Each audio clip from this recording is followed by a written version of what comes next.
Similar range, isn't it? Similar range. It's very central, so it's not one that really lends itself well to an angled cross in. Perhaps one of those dinked balls through. Harvey White is over the ball as well, but yeah, it's very central, but really too far out for a shot, but you never know. So here comes Walder. He steps up and he does play it out to the right hand side, looking for Andy Teague, who's crossed it back in. I think he's just let that overrun and go behind.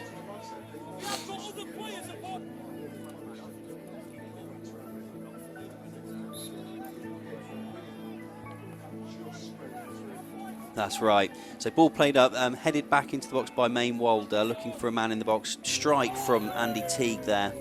Didn't quite get over the ball, and that's sailed over the Jack Wolfenden stand and out of the ground. And it's ease. Wait for the ball to come in. Here it comes to the back post.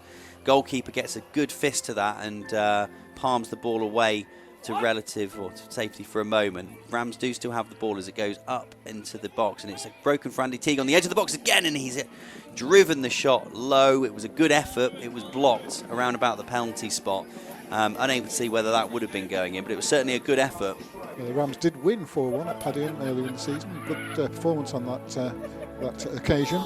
But Padiham have strung together a series of results and have charged up the table and come to here in a confident mood. So let's see how the corner comes in. It's fired across into the centre, and it's number one. Simple goal, Ollie. It doesn't get softer than that.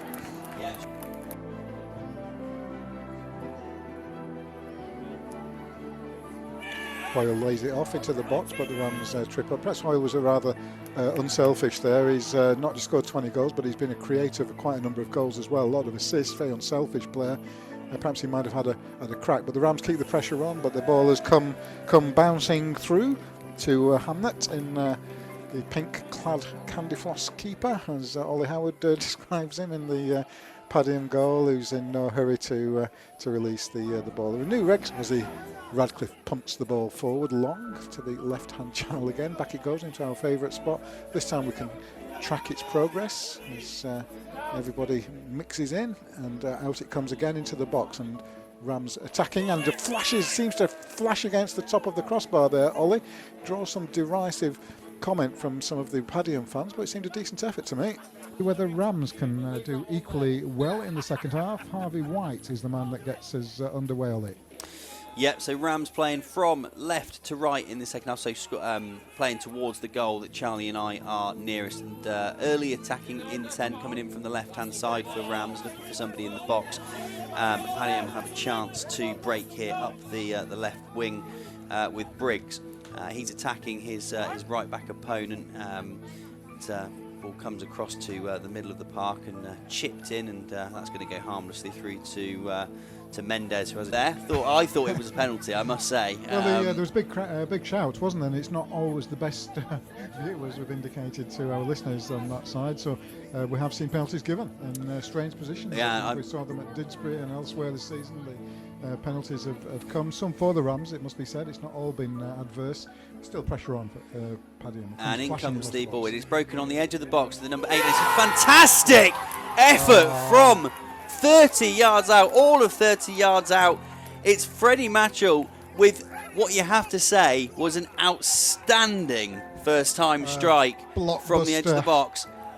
Over to Walder on the left-hand side. Good bit of spell of possession for Rams. They've kept hold of it. Looking to create, looking to probe and push the Padiham defence back as Winstanley plays the ball in, and it's Sefton. He's looking for it. It's come through, and it's just across the face of goal from Sefton.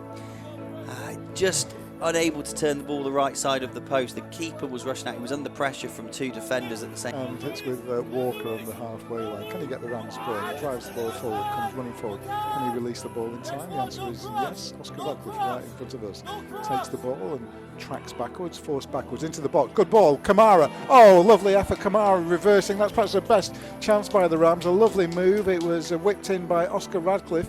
Kind of a back-pedalling Kamara, but he did the right thing and back-flick it with his head. He doesn't seem to have to need to know where the net is, and only just went over the bar, Ollie. Difficult to get a real angle on the cross, so is it too? It's probably on the edge of being too far out for a shot, but Let's find out. Surprised how long the Rams are taking. They're faffing around forever, replanting and replacing the ball. The referee's getting it. Usually it's the opposition wasting time. Perhaps the Rams haven't quite read the script on what to do with dead balls He's still for a number of moving it reasons. around, Harvey White. I mean, this better be good, this one. let's hope that it delivers. It's certainly been a long time in the coming. White and Walder over it. Walder strides forward and runs over it. White crashes it over the bar, complete waste, over the stand roof, which is probably worse than it sounds. The jeers come through, rightly so. I'm tempted to jeer myself, Ollie, and I'm a Rams supporter. It's like a snooker game trying to get the ball placed in the right position at the moment. People are waving hands back. Finally, the whistle goes. It's going to be launched into the box, a long driven one, quite a good free kick. Headed on, and headed Sefton. Heads it. Oh no, it's cleared off under the bar. That was the best chance perhaps for the Rams. Sefton flicked header over the keeper, looked all ends, he'd done the right thing, and then a head clears it from the bar. Really clever defending by Padium in the closing minute. Looks like it looks like that felt like, is the ball going to go into the Rams going to be able to get the ball in? Is something working against them tonight? Because it was a really good piece of play, a good flick on. It looked like it was just going to creep under the bar or get bundled under the bar, but somehow a defender managed to get themselves under it and get it over the top of the bar, out for a corner. Corner from the Rams, a good one by Walder, and it's flicked just over the bar. Is it going to be another corner? The defender's moving out, indicating it's a goal kick, and Walder has to retrieve his position back in the depths of defence. That's where Padium want the ball to be, and the Rams' own corner flag as the time runs down here at the Riverside. A disappointing evening for the Rams. Sadly, it was predicted in the early preamble that Padium would come for the victory, and victory they've got, so well done to them. And Ollie, the second goal will long live in the memory here, an absolute screamer. Fantastic goal from Freddie Matchell. First time driven strike from all of 25 yards out, which from the moment it left his foot was always going in. I think for that alone, certainly a worthy winner of tonight's man of the match. But yeah, unstoppable for Mendes in the Rams' bottom goal.